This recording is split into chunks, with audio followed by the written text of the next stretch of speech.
Bonjour à tous. La fête de Sukkot est essentielle. Certes, c'est une des grandes fêtes de la tradition juive, mais au-delà de cela, il s'agit d'un moment spirituel central et qui touche toute la conscience juive. Peut-il en être autrement d'ailleurs? Nous sommes dans le mois de Tishri, dont il nous est dit que c'est un Chodesh Klali, un mois à implication générale, c'est-à-dire que chacun des enseignements qu'il comporte dans chacune de ces fêtes porte un enseignement dans le service de Dieu pour toute l'année. Alors la fête de Sukkot, une des grandes mitzvot, un des grands commandements qui le caractérise, c'est sans doute celui du loulav et de l'étrog, ce que l'on appelle les 4 espèces. De quoi s'agit-il? Bien, pendant tous les jours de la fête, sauf le Shabbat, nous avons l'obligation, édictée par la Torah, de prendre différentes plantes. Une palme, 2 branches de saule, 4 branches de myrte. Nous les attachons ensemble. Et puis ensuite, nous prenons dans l'autre main un étrog, un cédra.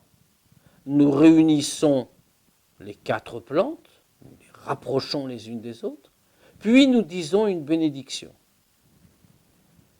C'est une mitzvah essentielle de la fête. C'est ce qui lui donne son sens. On nous enseigne qu'ainsi nous faisons descendre toutes les bénédictions accumulées à Rosh Hashanah, à Yom Kippour. Il s'agit véritablement d'un acte essentiel. Alors pourquoi ces 4 plantes? Bien, chacune d'entre elles a une caractéristique. Ainsi, le loulav, la palme, représente le palmier dattier, la datte, un fruit qui a un goût mais pas d'odeur. La myrte, c'est une plante qui a de l'odeur mais pas de goût. Le cédra, l'étrog, est une plante qui a à la fois du goût et de l'odeur. Quant au saule, il n'a ni l'un ni l'autre. Ce n'est bien sûr pas un hasard. Le goût et l'odeur représentent respectivement l'étude de la Torah et la pratique des commandements. Eh oui, ainsi nous trouvons différentes catégories au sein du peuple juif. Il y en a certains qui ont à la fois goût et odeur, à la fois étude de la Torah et pratique des commandements. Il y en a d'autres qui ont l'un, mais pas l'autre. Et puis, il y a encore une catégorie qui n'a ni l'un ni l'autre. Le commandement de la récitation de cette bénédiction tous les jours nous rappelle une chose essentielle. Nous avons pour tâche de tous les réunir. Ceux qui ont l'étude de la Torah et la pratique des commandements, ceux qui ont l'un des deux, ou ceux qui n'ont ni l'un ni l'autre. Nous devons tous les réunir et nous ne pouvons dire la bénédiction que s'ils sont tous réunis. Et oui, la fête de Sukkot exprime essentiellement l'idée d'unité. Cette idée d'unité que nous voyons apparaître ici et que nous voyons apparaître également dans la soukha qui nous entoure tout entier. Cette soukha dont nos sages nous disent que Kol Israël Yecholim Ladour Besouka Achat. Tous les Juifs, tout Israël peut demeurer dans une soukha unique. C'est dire que la soukha nous réunit, c'est une sorte d'unité absolue. Les 4 espèces de plantes qu'on a citées est une unité composée d'éléments divers, différents les uns des autres.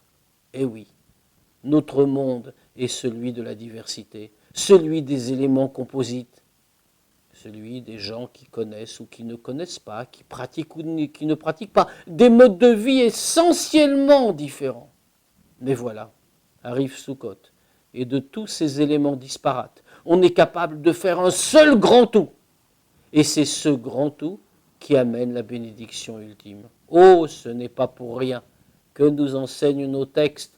La soukha est la continuité directe de toute l'œuvre accomplie à Yom Kippour. Comment cela? Bien, à Yom Kippour, le Kohen Gadol, le grand prêtre, entrait dans l'endroit le plus saint du temple, le Kodesh HaKodashim, le Saint des Saints, où se trouvait l'arche qui contenait les tables de la loi. Il y entrait dans un nuage d'encens. C'était une obligation. Ce nuage d'encens évoque les nuages, les nuées de gloire qui entouraient le camp des Juifs lorsqu'ils sortaient d'Égypte. Et cela évoque aussi ce qui nous entoure dans la soukha, le toit de feuillage de la soukha. Oui, encore une manifestation d'unité, et on le voit. Cette unité-là nous mène directement à l'unité de Dieu et à l'unité avec Dieu, Décidément, Sukkot, c'est une affaire d'essence, une affaire d'unité, et c'est comme cela que nous devons le vivre pour parvenir à l'unité suprême. Au revoir à tous.